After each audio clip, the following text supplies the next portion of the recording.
Another hedgehog is on the loose, and he is faster and stronger than Sonic? Without a Chaos Emerald!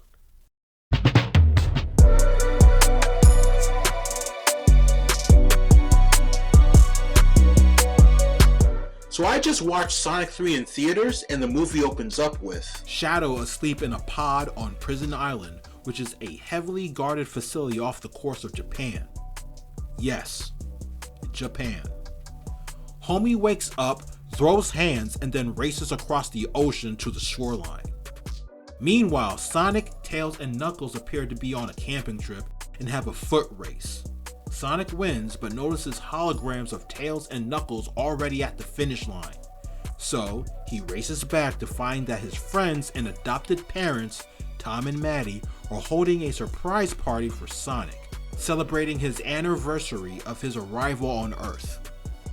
Kicking ice cream aside, the festivities comes to a halt because Gun ends up showing up because they need help from Sonic Team, to aid them in capturing an escaped alien in Japan. So the heroes board the helicopter, and to my shock, Gun uses a ring to teleport to Japan. Imagine how much money they just saved on gas. Sonic and his friends arrive in Japan, jump out the helicopter on some Mission Impossible type of shit, and land at Ground Zero in Japan. Everything looks like a mess. Vehicles are destroyed, buildings are a shamble, and it starts to feel like 28 months later. I mean 28 days later. Then we see the star of the show, Vegeta! If he was a furry. Shadow the Hedgehog. Sonic tries to communicate with him to find common ground, but Knuckles' dumbass wants to fight. So Shadow starts throwing hands, and it becomes very clear that the heroes are unmatched. Shadow escapes, embarrassing Sonic by handcuffing him to a pole without him knowing, and Tails comes up with the brightest idea to regroup and come up with a plan with Commander Walters of Gun at none other than Chuck E. Cheese, aka the Chow Garden. Brilliant, right? The crazy thing is that Commander Walters actually shows up to a kid's restaurant in Japan to talk about top secret shit that the public aren't supposed to know about.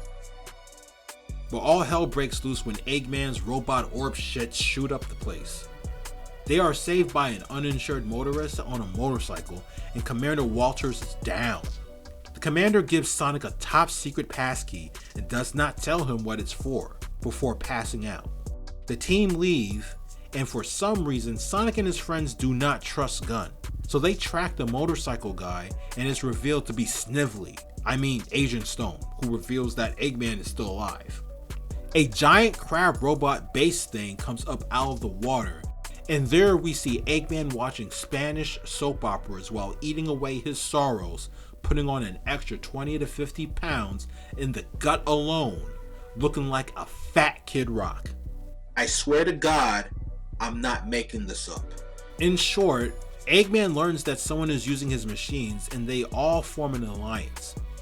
Eggman is able to track the origin of whoever is using his machines, and instead of just going there as is, the dude decides to get a haircut, clean up, and get new clothes tailored for him by Agent Stone.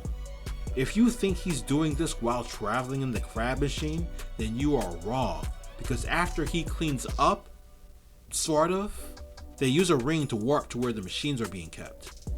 Imagine if we actually put more time into the story. The new Avengers arrive to an abandoned building where Knuckles punches the door open. Deep inside this construct resides Shadow, who is having a flashback of his time with Maria. This was truly sad and one of the best things about this movie. However, Shadow is not alone. The new Avengers split up and get taken out by Shadow one by one on some horror movie Friday the 13th type of shit. All except Eggman. Eggman then meets the one who not only controls his machines, but released Shadow from Prison Island, and it's none other than Professor Gerald Robotnik, who is over 100 years old, who is also played by Jim Carrey. Due to Jim Carrey's portrayal of Professor Gerald Robotnik in this movie, I'm just gonna call him the Grinch. Now, Eggman is unaware that he had a grandfather, which is the dumbest shit I've ever heard. So to prove they are related, Eggman tests the Grinch's intelligence with a series of questions, which proves the blood relation in Eggman's mind. They team up with Shadow, release Agent Stone, take the passkey from Sonic, who is tied to a pole with his friends, and they make plans to uncover a top secret weapon developed by the Grinch in exchange for his release from prison. Like that makes any sense. And to do this, they need the second passkey kept in a top secret location inside of Gun headquarters in London. So if these passkeys were that important, then why would Commander Walters have it with him, which appears to be at all times, and go to the Chow Garden Kitty restaurant to talk about top secret shit in front of civilians of a foreign country? Now I have your attention. Before Team Dark leaves, Shadow throws a device and it generates a black hole.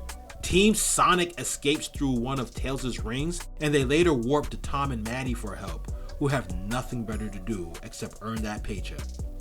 So Sonic Team go to Tom and Maddie for help and not Gun, especially after receiving updated information about the situation. Got it.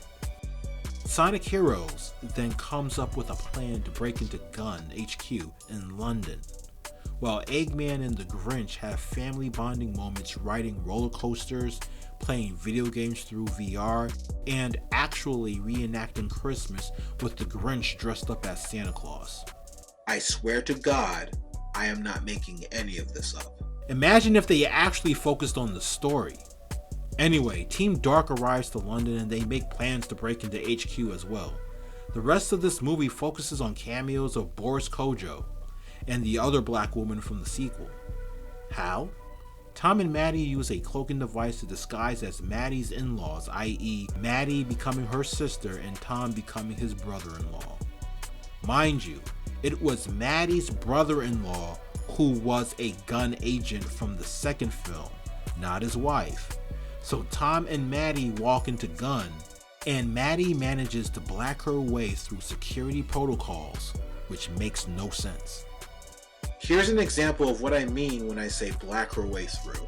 Oh God! Listen, I'm not trying to Are you okay? up that y'all do. Are you okay? Hold on. Listen, No, I'm wait not a minute. all right. I never seen someone cry with the tears not coming out, so I just want to make sure you're okay. Because it's an inner cry, Are you dehydrated? This works, but they find Eggman's flash drive already in one of the security terminals. I mean, it has his face on it and everything. Then we see Jim Carrey play with himself. By that I mean that Eggman and the Grinch, who are wearing laser protected clothing by Eggman's design, dance and tango and waltz through the deadly laser room that is guarding the second passkey, all the while being protected by their articles of clothing. I swear to God, I'm not making any of this up. They make it to the other side but are pushed down by gravity because it's a gravity room trap thingy. Sonic manages to break through HQ with Tails' help and enters the gravity room, only to be hovering above ground. Then walks in actress Kristen Ritter, who is controlling the gravity in the room, ironically. And Gun soldiers bring in Tom, Maddie, and Tails. That's when Sonic brings out Plan B. Knuckles rushes into the room, ends up breaking the controls, and everything goes wonky. Sonic saves his family and friends from falling debris, and Kristen Ritter now has the second passkey. That's when Tom decides to camouflage himself as Commander Walters. He then confronts Kristen Ritter and have her give him the passkey. Mission cleared. However, after she leaves, Shadow teleports into the building, sees Tom as Commander Walters, starts to have PTSD from the time of Maria's death involving Walters, and then punches Tom so hard in the gut that it would make Vegeta jealous. Tom is now out cold on the ground and he reverts back to his original self, and Shadow sees this and he's like, Whoops, wrong Sonic shows up, sees that Tom is hurt or dead, and looks at Shadow with such anger before he teleports out with the final passkey. Team Dark reunites, and to our shock, They unearth the Eclipse Cannon device the Grinch made in exchange for his prison release, and it's on the very river next to gun headquarters. I swear to God, I am not making any of this up. The Eclipse Cannon station ascends to outer space with Team Dark on board, and Tom is taken to the hospital. Sonic Team has an argument because Sonic wants the Master Emerald to go super. Knuckles finally concedes and tells Sonic who the guardian of the Master Emerald is, and it's some dude on a roof in hockey gear using the Master Emerald as a hockey puck, shooting goals with it. I swear to God, I'm not making this up. Sonic warps to the roof, takes the Master Emerald from the dumbass by force, gets the Chaos Emeralds inside, which makes no sense, goes supersonic, and then travels to outer space. In the space station, Shadow gets reminded by the Grinch of their purpose, causing Shadow to remember Maria's death. He then uses Boost to power the Eclipse Cannon. Supersonic shows up to fight Shadow, taking him to Earth where they fight across the globe.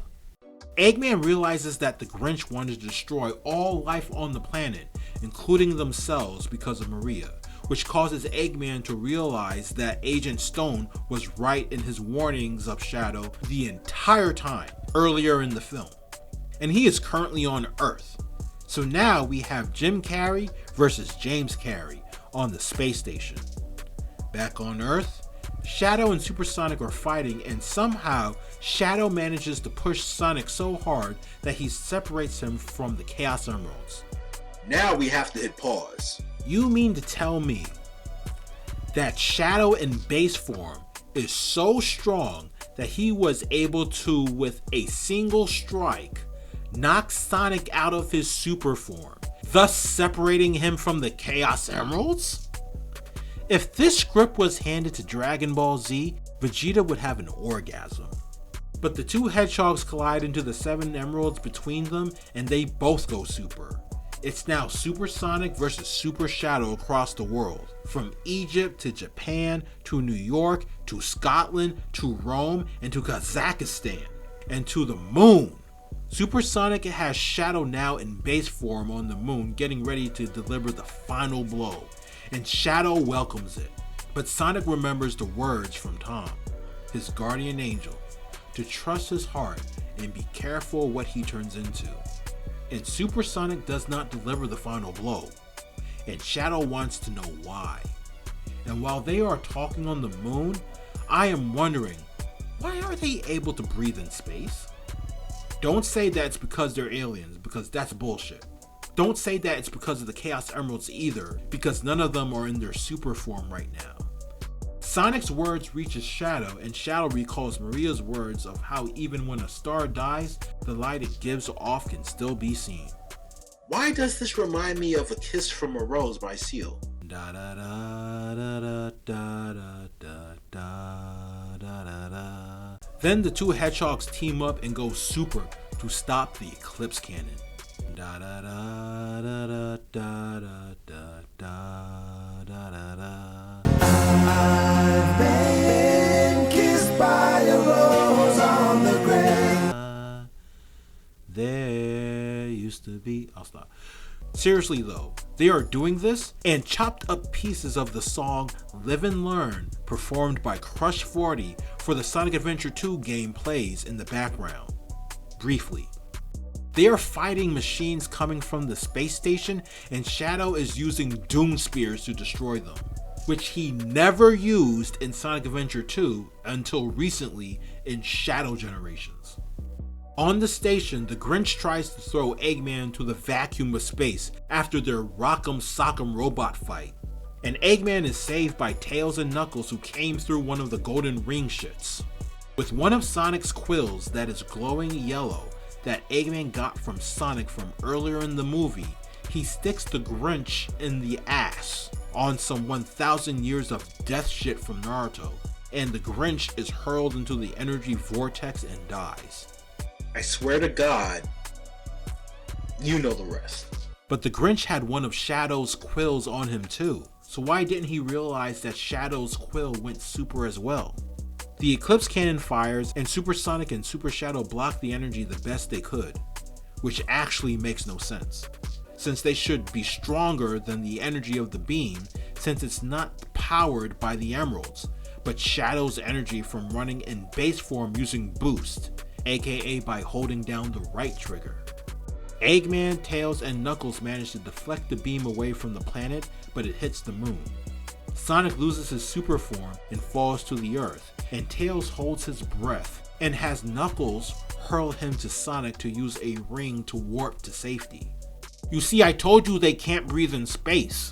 Knuckles sees that Tails is unconscious, so he goes to aid them and they warp safely back to Earth. Eggman does a live Twitch stream that can also be seen on YouTube and gives a final message to Agent Stone, while Super Shadow pushes the space station away from the planet, so that when it explodes, the energy does not harm the planet, and kaboom! Shadow and Eggman are presumed to be dead. Now, Sonic team with Tom and Maddie and their little dog 2 are camping and having another foot race. Roll credits. Sort of. Post credits, Sonic wins his race and it looks like he is in New York. And to our shock, he is met by Metal Sonic. Even more shocking, there are more than one! And his savior is none other than the hammer-wielding Amy Rose, which raises more questions than answers.